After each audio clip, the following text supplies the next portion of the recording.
Welcome to Train Signal. You're watching a lesson on troubleshooting theory. Now, real quick, before we get deep into the theory and into the processes of how to troubleshoot, let me first start off with something I think is probably more important than anything else, and that is kind of a bit of a definition of what exactly troubleshooting is. Okay, so I have listed here that troubleshooting is a logical, systematic search for the source of a problem so that the problem can be resolved and the product or process can be made operational again. I will tell you that understanding this is more important than any specific troubleshooting scenario that I could give you. Okay, in other words, I can give you isolated circumstances and say, hey, you know what? If you ever see this, well, I know from experience, you're probably looking at that. And this is where you would go to fix it. Or this is how you would fix that. Okay, I can spew those out all day, but hearing that is not nearly as important as understanding what troubleshooting is. Okay, the reality is that you're not learning about troubleshooting now. It seems like it, right? I have a lesson here called Troubleshooting Theory, and then there's another lesson that will follow this where we actually go through specific, common symptoms and tools that you can use for troubleshooting. It seems like this is where you're learning about troubleshooting, right? That is wrong. The reality is that you've been learning how to troubleshoot throughout this course, and then also the other half of this course, the 801 course. In these two courses put together to make up the A+ certification courses, everything you've learned has helped you to learn how to troubleshoot. And what I mean by that is the reality is you have to know how something works in order to understand how it broke. If you don't know how it works, then there's no way you can actually truly figure out how it's broken other than just memorizing what somebody told you. Okay, so the fact is you've been learning about troubleshooting all along. What I'm going to do now in this lesson is I'm just going to take all of that knowledge that you've acquired while going through these two courses. And by the way, I'm just assuming you've gone through both courses. If you haven't gone through the other course, if you haven't gone through the 801 course, please do. I don't think you will be successful without it. So what I'm going to do here is take all that information that you've learned, and we're going to talk about more of a troubleshooting process flow that will help you to target in your troubleshooting skills. And I will also tell you that this is the most important skill you can have, understanding how to troubleshoot. That's why CompTIA actually makes troubleshooting an entire objective domain on the 802 exam. And then from there, they take that domain and they break it into 9 subdomains. We're covering the first one in this lesson, troubleshooting theory. The other 8, I'm actually going to gather up, bring together into a single lesson that will follow this. And the reason why is because even though it seems like, wow, we're going to cover all that in 2 lessons, well, here's the thing. Those other 8 subdomains just go through the individual components and talk about common symptoms and tools. That's it. I will tell you that I've attended many computing classes, and in those classes, I have learned a lot about troubleshooting. Now, I've sat through some classes where we got very literal, and we spent a lot of time going through isolated scenarios and figuring out how to troubleshoot it. In those classes, I did not learn a lot. All I really learned was how to deal with those specific scenarios. And if and when they ever came up again in real life, great. Maybe I saw it before, right? I saw it in classroom. It helped me out. But there are other classes that I took where we put more of the focuses on the process of troubleshooting and less on the specifics of troubleshooting. And those are the ones that have helped me out a lot because they've given me the mentality on how to go through and figure out this logical, systematic process that is troubleshooting. Now, to go through a quick overview of the process, and then we're going to break down the process, here's the deal. What is the goal of troubleshooting? right? The goal is something's broken and you need to fix it. Now, here's something you really need to pay attention to, because this is a mistake that a lot of IT professionals make. And that includes me. And the reason why is because we're all just a bunch of computer geeks and we get bored. And what excites us is technology. When something breaks, we get excited. We want to figure out why it broke and how to solve it and how to prevent it from happening again. And we want to be all focused on the technology side of things. But remember, the only reason we have a job in the first place, the only reason we were actually called in to troubleshoot whatever was broken, was because there was a business need. Okay? The whole reason that we have computers is for the success of business. So, the overall process I have here starts off with resolving the business problem first. That's the bottom line. Don't make the business suffer for a week, because it's going to take you a week to solve the problem. If there is a temporary workaround to get the business up and running again, you do that first, every time. And I will tell you from experience, and I've witnessed this, businesses pay attention to the IT professionals that focus on the business versus the IT professionals that focus on being a geek. A lot of those that only knew how to focus on being a geek, well, they're unemployed. So here's the deal. The first step, get a temporary workaround. If they've lost access to a resource, get it back, even if it's not the way it was originally set up. Then, once the business is functioning again, you can start having fun. Start focusing on the technology, right? Work on the technical problem. And the steps are, just to keep it real basic, but we're going to cover these in detail throughout the lesson, identify the root cause of the incident, apply a permanent fix, right? Because we had a temporary workaround. Now that we have actually identified the actual cause and we figured out how to fix it, we apply that permanent fix. And then you go ahead and enter the symptoms, the root cause, and the solution that you came up with into a knowledge base. You know why you enter it into a knowledge base? Well, I already mentioned that there are some classes I've taken and we've gone through some specific isolated scenarios, and the one place it was helpful was if I ever came across that scenario again. That's why you keep a knowledge base. That way you can look up. It's a lot easier to look up a problem that has already happened and you already know how to fix it than to have to try to figure it out all over again. All right, let's actually get into the process of troubleshooting. Okay, we're going to get into some specifics here. Now, I have to tell you, these specifics are as they are laid out in the CompTIA objectives, but I will also tell you that this is a fairly well-known, well-practiced troubleshooting process. But I'm going to tell you personally, and I don't want to give you the impression that you should ignore this process and it's only for the test, because it's not. There is some really good stuff in here. But the reality is again, the best process in existence has to do with you just having a real strong knowledge of how things work and a good mentality of being able to go through a logical breakdown of figuring out where something wasn't working the way it's supposed to. But let's take a look. The first step in the troubleshooting process flow is to identify the problem. Okay, I mean that's step one, right? You gotta figure out what the problem actually is. So you want to interview the user who's having the problem. And it could be interviewing the user. It might be interviewing the users. There might be more than one person having a problem. Have the user describe the symptoms. And here's the trick. You want to start off by asking open-ended questions.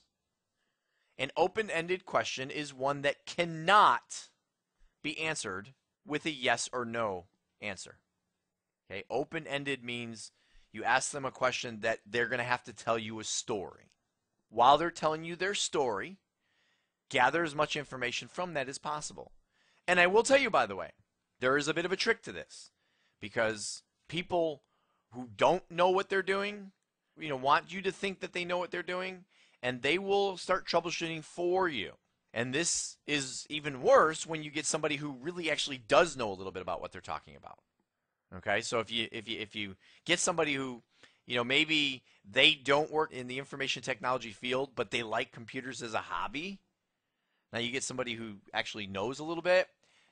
They're going to try troubleshooting for you because they got that little bit of computer geek in them and they want to feel good about solving it themselves, even though they may not have the authority to solve it themselves.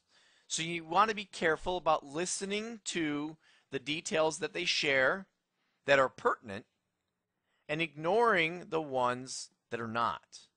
And I got to be careful with that word ignoring because you never want to ignore the customer. Okay, so you want to, maybe ignoring is the wrong word. Maybe you want to, put a lower priority on the information that is not specific to the symptoms. Now, once you've asked an open-ended question or two, and you've gotten the story from the user or users, you then want to move strategically into some closed-ended questions. A closed-ended question is one that would be answered with a yes or no. And this is how you can take somebody who is telling you way too much information. You start listening to all that information and you think you want to narrow things down and there's certain pieces of information you want clarity on. You now close the questions to where they can only say yes or no. So you're getting very specific with the information that you are looking for. And then, of course, you want to document. And you're going to see the word document appear a lot throughout the troubleshooting process. Okay, because documentation is key. So here, I kind of have an example of what I was talking about where you start broad up at the top with your open-ended question, where you say something like, describe what happened. Okay, just a nice generic open-ended, tell me what's going on. And you get the blah, blah, blah, blah, blah, right? But you need to listen to that blah, blah, blah, because in the mix of it, one of those blahs is the piece that you need to solve the problem. And when you hear that, then you narrow it down to, did you do this? Did you try this? Have you ever done this? Was this happening when you saw that? And so on and so forth. Those are the closed-ended questions where you get the yes or no answer. Now here I have some examples of these open-ended questions. I was just doing them for you a minute ago, but we have some examples being just simply saying, hey, describe the symptoms. Isn't it funny how it's an open-ended question, but it was actually a statement? Right? Describe the symptoms. Describe what you were doing when the issue occurred. Oh, and by the way, you want to be very careful about the word you. When you say you in your question, the customer puts up a defense. Because now it sounds like you are pointing the finger at them. It sounds like you are accusing them. What were you doing? That's how they hear it. They hear, well, what were you doing? Or what did you do to break it? So you want to be very careful. Instead of maybe saying, describe what you were doing when the issue occurred. What was happening when the issue occurred? What is it you were trying to accomplish when the issue occurred? Okay, you want to be very, very careful with that. And if you see them getting defensive, make sure to let them know, I'm not accusing you. You can flat out tell them that. You can say, I'm not accusing you. I'm just saying you were in the middle of something. What was that something? Just trying to solve your problem. How often does the issue occur? Who else is having the issue? And that's a big one, by the way. Remember when I said you interview the user, or maybe plural, it might be users. So who else is having the issue? That's going to help you resolve the problem when you realize if it's just a single person or if it's multiple people. Is it multiple people on a single computer or is it from multiple computers? And when you get into the networking side of things, you'll learn it has a lot to do with figuring out, are these people all in the same similar proximity? How spread out is the problem? Things like that. When was the last time it worked properly? And what has changed since the last time it worked? That's another big one. What has changed? Because that's the bottom line. When you're going to solve the problem, it's figuring out what changed. Because if things are set up and they're working, and then they're not, something changed. I guarantee you. The user may not know, but something did change. Now that change might be a physical piece of hardware broke. That change might be a different person logged in. That change might be they were trying something new they've never done before. Or you know what else that change could be? The clock might have changed. Yeah. Could be as simple as, you crossed over a threshold of a certain time and date and something expired. So something has always changed. It's a matter of you finding out what it is. And if the user can help you out, that's great. So how about some closed-ended questions? Does the problem occur in the morning? Okay, so now you're not just saying, when did the problem occur? And they can give you a story. Now you're saying, does it occur in the morning? Yes or no? And by the way, don't be rude with them. Okay, this isn't like we're in a court of law and we're like, just answer the question, yes or no. No, you don't want to be rude with them, but you are going for that yes or no answer. Does it occur in the morning?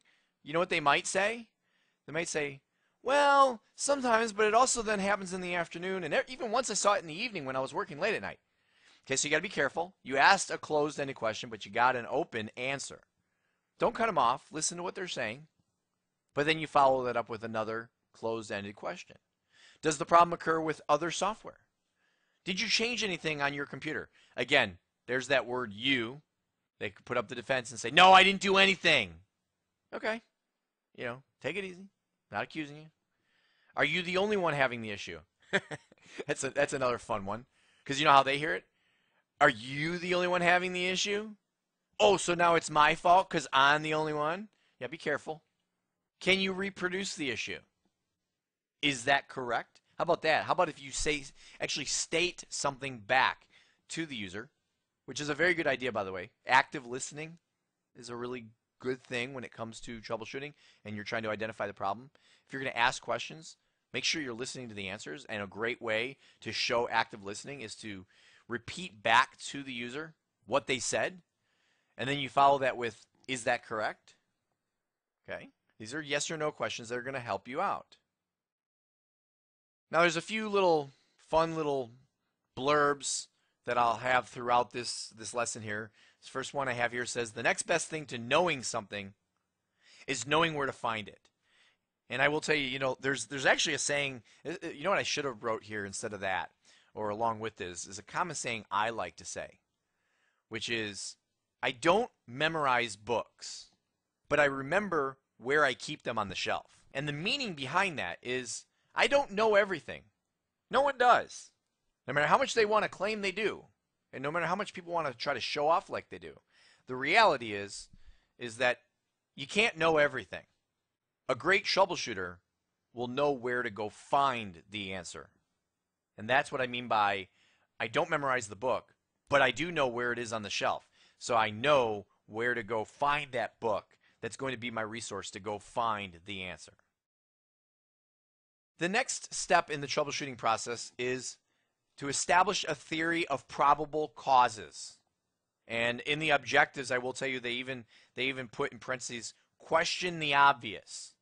Right? That's one thing that you really want to focus on is, look at the obvious.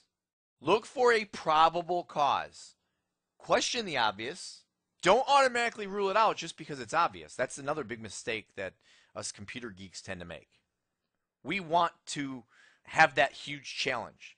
We don't want it to be a simple problem. We're a bit of an alarmist in our ways. So there's a process that I don't even have listed here that I sometimes talk about, which is the KISS method, right? Which is keep it simple, or since technically KISS is K-I-S-S, I say keep it simple, stupid. Or some people will actually say that stands for keep it simple and stupid, right? Just look for the obvious first. So here's the deal. Theory of probable causes. Examine the system. Try to have the end user reproduce the issue.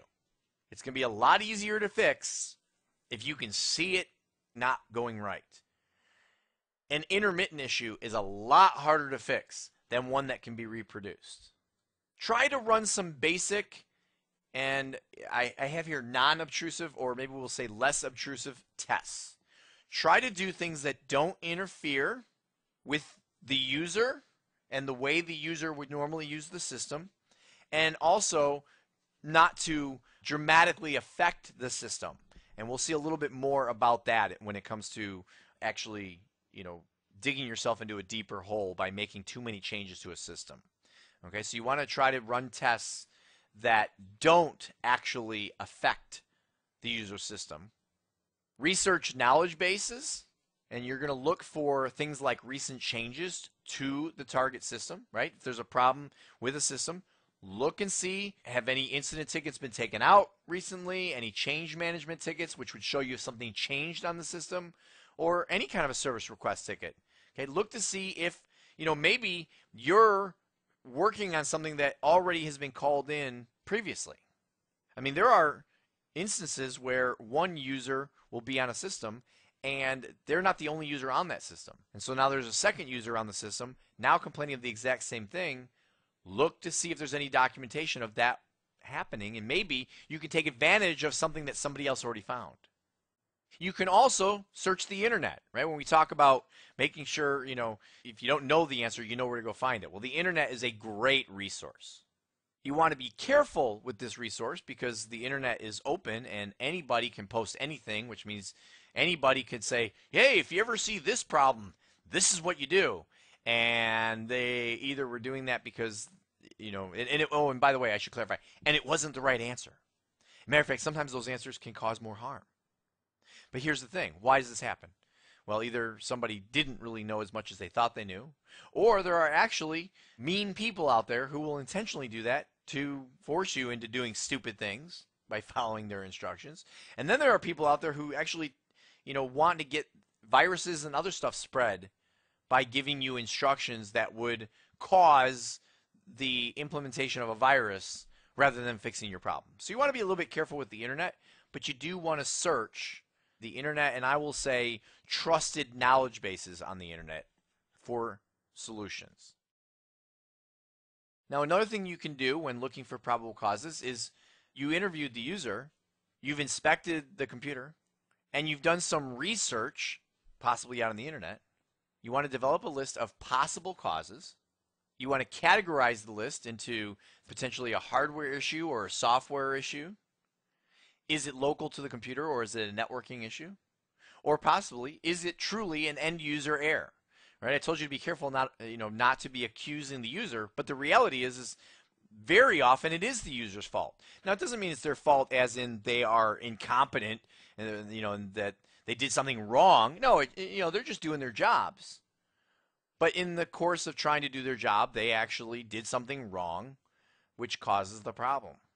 So that could be the problem. And you need to look at all these possible causes. Once you have this list, you want to then organize it from the most probable to the least probable. Again, start with the obvious and work your way to the, not only is it not obvious, but it seems ridiculous. All right, so we're going to list it from the most obvious to the most ridiculous. And you'd be surprised, by the way, how many times it ends up being the most ridiculous. So the next step in the troubleshooting process is to test your theory, right? You have your list of possible and even probable causes. So, along with those causes, you have, a theory of how to solve it, and you want to test that. And before you do, you have to realize that, well, you might need to make some changes to the computer. And we already talked a little bit about being careful about making changes to a computer. So you want to first start off by backing everything up. And this includes listing all installed software. So you want to, along with the software that's installed, make sure that you know where to get the installation media to be able to install it again, right? And when we say installation media, that means things like CDs and DVDs that might have been used, or where on the network we can find it, or if I have to download it again from the internet. Okay, you want to make sure that you locate all of that so that if you do end up causing a problem on the computer, you can get it back up and running again. And make sure you also back up the configuration files related to the software. You also want to make sure that you back up all critical files that the user might need. Okay, so get the data backed up. Now, when it comes to actually testing your theory, this is the big deal here when I talk about, getting into trouble by making changes. Only change one thing at a time. I cannot tell you how many times I've gone in, okay, so I'm going to talk from personal experience, and this is negative experience, and I thought something was, there was something wrong with the system, and I thought it was one thing, so I made a change. That didn't fix it, so I made another change. So I made another change, and I made another change, and I made another change. And finally, there's two scenarios that can come out of this. One is after I've made 20 different changes, I finally have fixed the problem. But here's what I don't know. I don't know which of those 20 changes definitely was the fix to the problem. Yeah, that's the first problem. The second thing I've run into is after you've made 20 different changes to the system, now you've completely hosed it. All right, so both are bad scenarios. So you want to change one thing at a time, verify that change, and document the results. If the result is that you didn't fix the problem, undo that change before you move on to the next one. Okay, so don't just keep adding on. Put the system back to the way it was. Try something else. Again, you want to try simple stuff first. This is what I was talking about before as far as like, keep it simple. Start with the obvious, move towards the ridiculous. Right? Think about when, let's say you need to, you're going to leave the house and you looking for your car keys. Right? The first place you look is you check your pockets. Maybe you look on the counter. Maybe you look in a bowl that you typically keep keys in, or a hook. Right? You look at the obvious places first.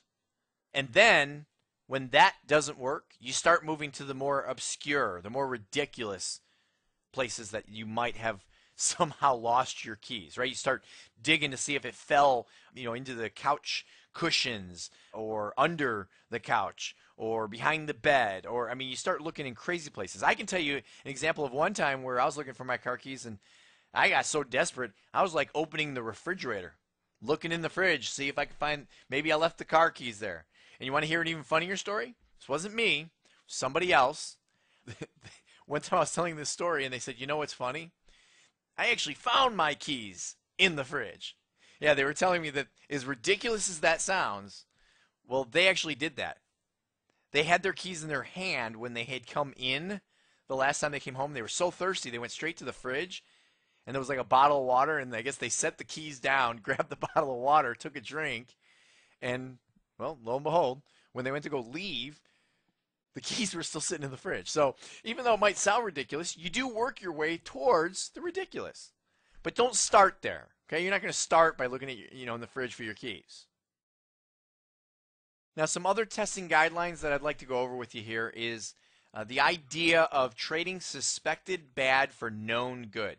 Okay, and what we're talking about here is if it's a hardware problem. Okay, if we're talking about a hardware problem, what you want to do is attempt to replace the suspected component with a known good component. Okay, you want to make sure that, again, I've run into these scenarios where I had a computer, it wasn't working, I thought it was the power supply, so I swapped it out with another power supply. The computer still wasn't working. Now I'm looking in a different place. Guess what? You know what was broken on the computer? The power supply. What happened was I was very careless about it, and the one that I swapped it out with was also broken. It was one I had in storage for a while from an old computer. I assumed it worked. You want to make sure that you have a known working component if you're going to swap it out. And again, I need to emphasize, if it is components, if you really think it's a hardware problem and you're not sure which component it is, if you swap one out for a known good component and it doesn't fix your problem, swap it back. I know that might sound ridiculous, but you do. You want to swap it back. Okay, you always want to stick to that philosophy of changing one thing at a time. Now here's one of my favorite all-time sayings. Those who fail to plan, well, they can plan to fail. Planning is key in so many areas of computing, but especially in troubleshooting.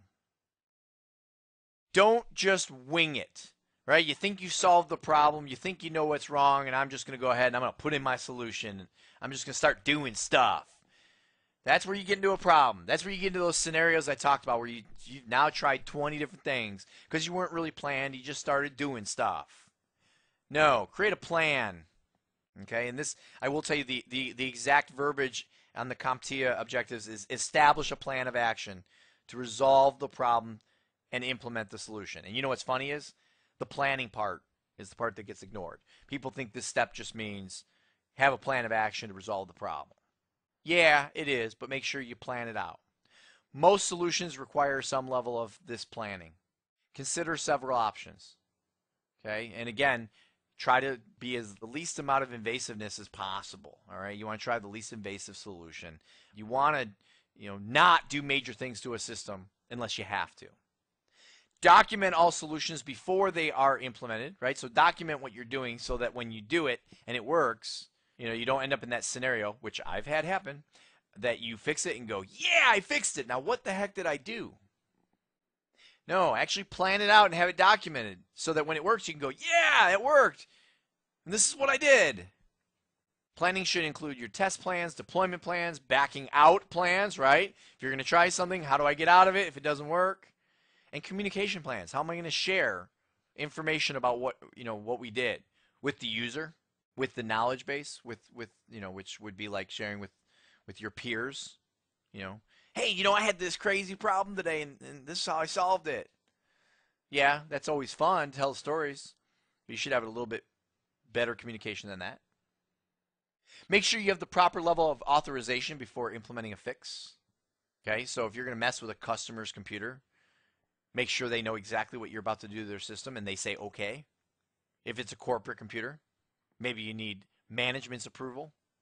And maybe you have that authorization. Maybe you can give yourself that authorization. But I'm just saying, make sure authorization is in place. You don't want to go messing with someone else's system and be held accountable because you weren't supposed to mess with it. So once you have this plan in place, you need to actually apply the potential fix and verify the results. Okay, so, and this is key, the verification of the results. Once you have implemented the fix, see if the results are good, right? Test all standard functionality. Make sure that the user can do what they're trying to do. Okay, it's not fixed just because you say it's fixed. The customer needs to be able to say it's fixed, which means, don't just test what you think the customer needs to do. Have the customer actually do it. Make sure they can still do their job and they can do it the way they're expecting to be able to do it. Then you can consider verified that you have fixed the problem. And then, of course, here we see that word document again. Document any variations in your deployment procedures. Okay, so in other words, if a system is being deployed a certain way and it's causing a problem and you keep having to make a change, document that change so that maybe deployment will change as well. All right, this is where I get to be the bad guy. I mentioned how the word document and documentation will come up a lot. Well, here's the deal. The job is not complete until the paperwork is finished. Okay? The job's not done just because the customer said, yes, thank you, I can work again. No. Paperwork must be finished. Documentation is very important. Documentation of everything along the way is key. Okay? So, yeah, you're going to document the final results of the service call, and it may not be a literal quote-unquote service call, but you know what I mean. If you're out fixing a system, it's a service call. And that starts with the symptoms that were first in place, right? What was it that was wrong? What were the results of different things that you tried? And by the way, you include things that you tried that didn't work. That will help prevent somebody else from trying the wrong things. And then what was the actual final fix? What did fix the problem? When possible, you want to incorporate this documentation into some form of knowledge base. This knowledge base could be internal within the corporation, or it might even be like an internet knowledge base for the public to be aware of. Now, what are the benefits of all this documentation? Because nobody likes doing it, so there better be some benefits. I mean, I'm going to be pretty upset I do all this work and there's no benefit. Well, first of all, it's used for future troubleshooting. That's one of the main keys. Future troubleshooting is a lot easier when you can come across a problem and realize that you're not the first person to come across that problem, and the person who came across it before you actually documented it and told you what to do about it. Makes your job a lot easier. You can also use documentation for training of other employees, right? Especially if it's a user mistake. You might use it to actually train other employees and say, hey, we know that if you do this, which is, some common thing that it would sure seem like you'd want to do, it actually causes a problem. So please avoid doing that. You can also analyze trends. If you start seeing a regular problem, or maybe something was not a regular problem and then it started becoming a regular problem, Okay, why is that? Why did we suddenly start seeing this happen all the time? And the documentation also satisfies audit criteria if you're ever audited as to why you performed certain actions. So I guess that's kind of a, cover your behind type scenario. If I achieve great things, it's because I stand on the shoulder of giants. Don't try to be a superhero. Okay, I've met these people over the years. The ones who insist I'm the superhero. They think that that's job security. If I know more than everyone else, they can't get rid of me. I would recommend that you take a more humble approach. To say, hey, you know what? I'm valuable because I do a great job. But the reason I do a great job is because I stand on the shoulder of giants. I rely on others to help me out. Don't try to make your own brain the entire encyclopedia. Resources and documentation are your friend. These are the giants that we're talking about. Nobody knows the answers to all issues. I said that to you before, right? Nobody knows everything. That's why I say things like, I don't memorize the book. I just remember where I keep it on the shelf. Okay, in other words, I make sure to know where my resources and documentation are. And I use them every time I can, whether it's an internal knowledge base, the internet, which is a whole series of things, right? The internet provides you manufacturers' websites. So if there's an actual hardware problem, you can go to the manufacturer and see what kind of information they can tell you, or even if it's software, you go to the developer and see what they can tell you. There are user groups out there, okay, where you can learn from others. There are forums where you can learn from others. And there are search engines which will help direct you to all these different places. There is training material that may exist within your organization. Maybe it was created before you got there. You can learn from it. Fellow team members. Again, work as a team. It's a lot easier than trying to work by yourself. You don't have to be so proud that you will fix all problems by yourself. Most businesses are much faster to respect somebody who's willing to go and involve other team members and ask for help. Somebody who's willing to say, hey, I've got this problem here, and it's a big one, and it's causing a problem in the business, right? And remember, the business, their need comes first. So rather than just try to say, I'm going to be the one to solve it so I can be a superhero, you're not a superhero if it took you a week to solve what you as a team might have solved in a day. Your customers. Listening to the customer is key. Again, it gets difficult when they try to tell you how to do your job. They try to tell you, oh, here's what's wrong with my system. I get it. That's hard. But in the, mixed in there, if you listen to everything they tell you, they will help you solve the problem. And then, of course, we have your basic user and installation manuals. All right. Now, I know that was a lot, but it's really important. And as I believe I've mentioned, and if not, you certainly can tell, I'm very passionate about this. Everything in this lesson was huge. You know how some lessons I say, hey, if you could just take this one thing, here it is. No, I'm not going to say this one thing out of this lesson. I'm going to say, no, this entire lesson was huge. Not only was it long, but everything was important. Make sure you understand this process more so than worry about memorizing specific symptoms, specific issues, specific causes, specific anything. And by the way, that's what I'm going to cover in the next lesson. In the next lesson, I am going to go through all of the common symptoms and tools that are mentioned in the rest of the troubleshooting domain for the CompTIA A+ exam. And I'm going to do that because, well, I know you may be looking to take the exam, and I suppose if I can help go through something that you might get a test question on, then I'll help you out there. But I don't think you're going to learn nearly as much in that lesson as you did in this lesson. All right? So I do thank you for watching. I thank you for listening, letting me go on my rants because I'm so passionate. And I will see you in the next lesson.